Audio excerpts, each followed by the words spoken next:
Did you know George Strait was once fired for not being country enough? Sure, it looks easy for George Strait these days. The Wranglers, the Resistol, that easy smile, and the endless supply of confidence. But George Strait really struggled to get a record deal in the late 70s. Back then, it wasn't George Strait and the Ace in the Hole Band. It was just the Ace in the Hole Band, a group that formed out of a band called Stony Ridge. George Harvey Strait was raised by his father because his mom split when he was in the 4th grade.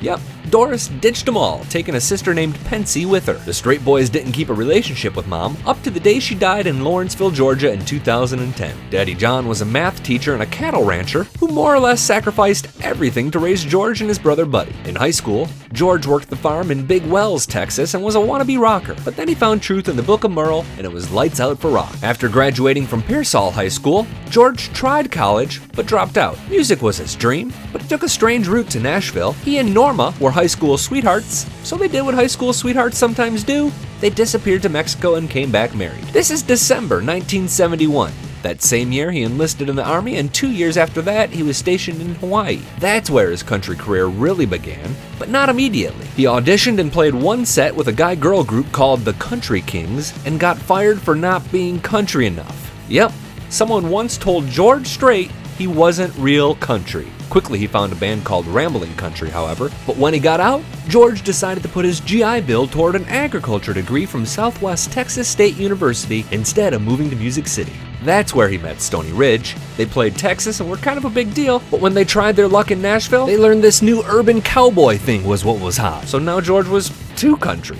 Oh boy. Finally, in 1981, he got his break thanks to Johnny Paycheck. You see, Dean Dillon had written Unwound, but he says there was no way he was giving it to some punk kid from Texas. He wanted Paycheck to cut it, but Johnny was in jail, so George lucked out. Later, Strait would admit his record deal depended on the first single being a success. If it flopped, he wouldn't have cut that first album. George and Norma had 2 kids, Jennifer and George Jr., known as Bubba. Tragedy struck in the summer of 1986. 13-year-old Jennifer was in a speeding car with friends when the driver lost control. No one was wearing seatbelts, and while the others sustained only minor injuries, George Strait's daughter was killed instantly. Understandably, he doesn't talk about this, but has reflected on his time with her by saying he's grateful, and he thinks of her when he sings You'll Be There. The Jennifer Strait Memorial Foundation is still active today. It keeps her memory alive and supports various children's activities near San Antonio. Consistent is how you can describe George Strait. Sometimes he's overlooked. He's won several CMA and ACM Entertainer of the Years, but never won a Grammy until the Troubadour album in 2009.